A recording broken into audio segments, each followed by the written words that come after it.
Magandang araw mga Kai Soto fans. Matagal-tagal na ring walang update sa ating idolo na si Kai Soto. Pero as promised, ihahatid namin ang latest update sa injury ni Kai. At kumpirmadong hindi pa naoperahan si Kai and he is still on his last day sa kanyang pre-surgery rehabilitation. So meaning anytime from now ay operahan na talaga ang tuhod ni Kai. Contrary sa ibang mga claims na hindi na raw kailangan ng surgery ang tuhod niya. So this means na zero chance na talaga na makakapunta pa si Kai sa Doha, Qatar dahil sa proximity ng kanyang surgery at sa laro ng gilas. So kahit presence man lang ni Kai sa bench ay mukhang malabong-malabo na unless talagang pipilitin ni Kai na magbigay ng support sa team as their number one cheerleader from the bench. Pero who knows? Napakabilis naman ngayon ng medical advances, kaya walang imposible sa science and medicine. Ang balitang ito tungkol kay Kai, ang isa sa mga pinakasikat na manlalaro ng basketball sa Pilipinas, ay nagdulot ng iba't ibang reaksyon mula sa mga tagahanga at eksperto. Sa kasalukuyan, kinumpirma na si Kai ay nasa huling bahagi na ng kanyang pre-surgery rehabilitation para sa kanyang tuhod. Sa kabila ng mga naunang spekulasyon na maaring hindi na kailangan ng operasyon, malinaw na ang kanyang kondisyon ay nangangailangan ng surgical intervention. Ang videong ito ay magpapaalam sa detalye ng kanyang sitwasyon, magbibigay ng pagsusuri sa epekto nito sa kanyang karera, at tatalakayan ang imposibleng implikasyon nito sa Gilas Pilipinas. Sa kabila ng kabataang edad ni Kai, ang isyu ng kanyang tuhod ay nagdulot ng malaking tanong tungkol sa kanyang mahabang karera sa basketball. Ang pre-surgery rehabilitation ay karaniwang hakbang bago ang aktual na operasyon na naglalayong pahusayin ang lakas at kondisyon ng nasabing parte ng katawan. Pero sa ngayon, kumpirmado na ang operasyon ay kinakailangan. Ito ay isang kritikal na hakbang upang maiwasan ang mas malubhang komplikasyon sa hinaharap. Sa kabilang banda, ang balitang ito ay nagdulot din ng kalungkutan sa mga tagahanga na umaasang makita siya sa laban ng Gilas Pilipinas sa Doha, Qatar. Dahil sa lapit ng schedule ng operasyon at ng laro, halos imposibleng makasama si Kai kahit bilang taga-suporta lamang mula sa bench. Ito ay nagbigay diin sa kahalagahan ng kanyang kalusugan higit sa anumang laro or competition. Ang pangunahing layunin ng operasyon ay ang pagbabalik ng 100% na kakayahan ni Kai upang makapaglaro muli sa pinakamataas na antas ng basketball. Ang desisyong magpa-opera ay nagpapakita ng maturity hindi lamang kay Kai, kundi pati na rin sa kanyang koponan na inuuna ang pangmatagalang epekto kaysa panandaliang tagumpay. Sa modern technology at medical advances, mas mabilis ang proseso ng rehabilitasyon kumpara noong nakaraan. Kung magtuloy-tuloy ang kanyang recovery plan, posibleng makabalik si Kai sa court sa loob ng 6 na buwan hanggang 1 taon.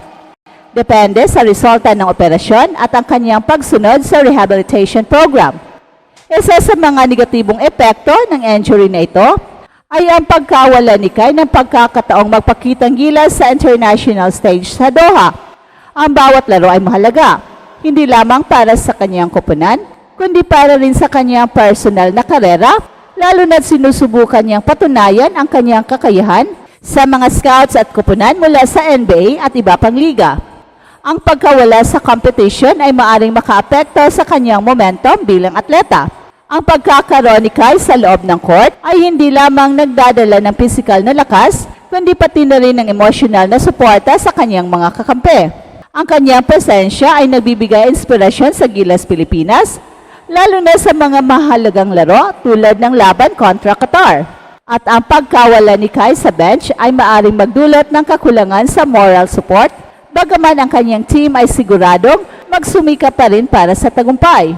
At dahil sa kawalan ni Kai, kinakailangang mag-adjust ng coaching staff ng Gilas. Ang kanilang laro ay kailangang mas umangkop sa kakayahan ng mga natitirang manlalaro, particular sa depensa at opensa. At ang presensya ni AJ Edu, Justin Brownlee at Junmar Fajardo at maaaring silang mag-step up upang punan ang kakulangan.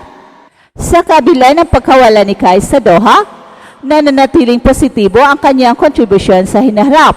Ang kanyang batang edad ay nagbibigay ng maraming taon para makapaglaro pa siya para sa Gilas. Ang mahalaga ay ang tamang timing at ang masusing pag-aalaga sa kanyang katawan upang makaiwas sa paulit-ulit na injury. Sa modernong panahon, ang larangan ng medisina ay nag-aalok ng mas mabilis at mas maayos na solusyon sa mga sports-related injuries. Ang surgical techniques ngayon ay minimally invasive na nangangahulugang mas mabilis ang recovery time. Gayon din ang paggamit ng advanced rehabilitation programs ay makakatulong upang mas mabilis na makabalik ang isang atleta sa kanyang normal na kondisyon. Gayunpaman, mahalagang tandaan na ang bilis ng recovery ay nakasalalay din sa dedikasyon ng atleta sa kanyang therapy. Para kay Kai, mahalagang maglaan siya ng sapat na oras upang makabawi ng husto, kahit pa na nangangahulugan ito ng pansamantalang pagkawala sa laro. Well, hindi may kakailan na ang balitang ito ay malungkot para sa maraming Pinoy na tagahanga ng basketball. Si Kai ay hindi lamang kinatawan ng Pilipinas sa international arena, kundi isa ring inspirasyon para sa mga kabataan na nangangarap sa larangan ng basketball. Gayunpaman, ang mas mahalagang mensaheng ito ay ang pagpapahalaga sa kalusugan at ang pangmatagalang epekto nito sa kanyang karera. Ang pagkawala ni Kai sa laban ng Gilas sa Doha, Qatar ay isang malaking kawalan, pero mas mahalaga ang kanyang pagbabalik sa court na nasa 100% na kondisyon. Ang kanyang desisyon sumasailalim sa operasyon ay isang patunay ng kanyang dedikasyon, hindi lamang para sa laro, kundi sa kanyang responsibilidad bilang atleta.